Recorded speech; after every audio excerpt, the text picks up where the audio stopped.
everyone, I am Jillian A. Bongaos and welcome to this video where we will explore the OAuth 2.0 client credential flow.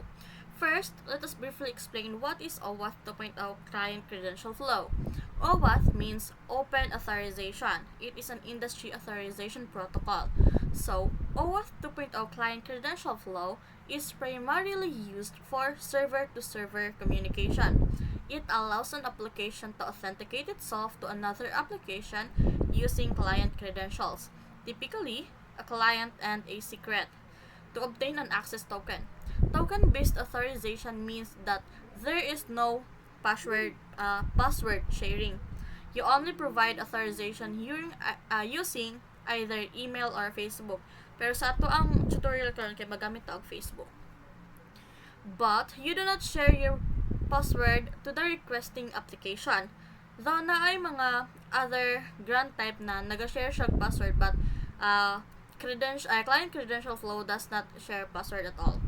So, let us now proceed to magbuhat og OAuth application. So, ang atong gamitan kay Facebook man. So, ato ta sa Meta Meta for Developers na website. Then, since naka-registered naman ko, mao na ni ako ang screen. Then, ato na ta sa mag-create na ta og app. Pinduton lang na nimo, then imuha lang ipang fill in ang mga necessary na na mga information para makabuhat ka og app.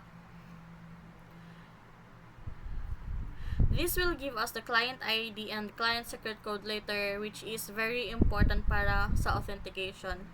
So, sundan lang niya kung ipang buhat. Basta ipang fill in lang gid na ninyo para makabuhat mo. Then choose click ning authenticate and request data from users with Facebook login.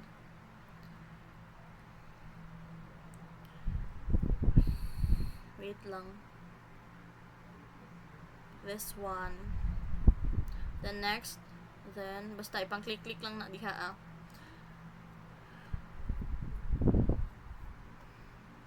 Atok pag maadto na kasi mo dashboard, mayroon siya sa imong password, so i-fill in lang pod. Pag masubmit na nimo na adto na kadayon mo, redirect na ka na niya sa dashboard. Then i-open lang ninyo mong app settings. Tapos kaning basic. Then mao na dayon ni mo hang app ID o ang app secret. Mao na atong gingon kanina nga app ID or client ID o secret. Then ato na dayon ta sa balik na punta sa Meta for Developers, then docs kay para sa ato ni access token. Tapos ato ka sa app access token, then i-copy lang ni mga link kani copy na, then i-open dayon nimo imuhang postman na application.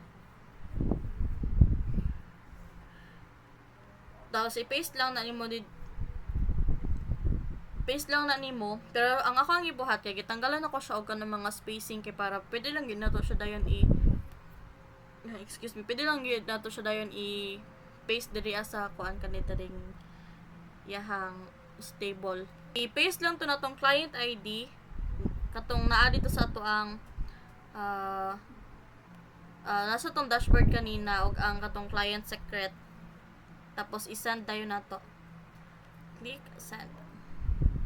So pag send mo nanalan kay access token, this one. Ano nimong access token, pero dili para siya mag-proceed dayon kag adto sa balik ka sa docs, tapos ato ka sa graph API, then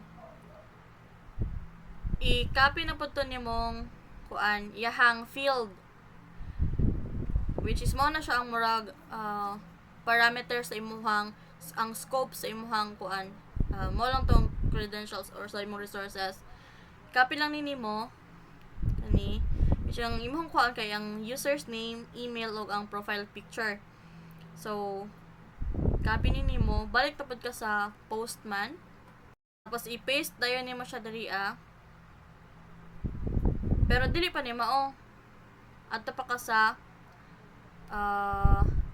kuhaon to nimong access token nga gisend ganina sa kuan kani access token, then copy nimo tapos i-paste nimo didto aning access token, tapos ang kaning user ID diri ang part sa ibabaw kani kay mao ni ang user ID nimo sa imong Facebook. So moadto ka sa imong Facebook, og imong i-copy ang katong ID sa imong Facebook. Nara siya sa imong profile.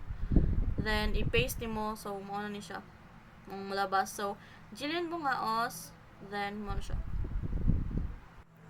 That's all everyone. Thank you for watching. Bye.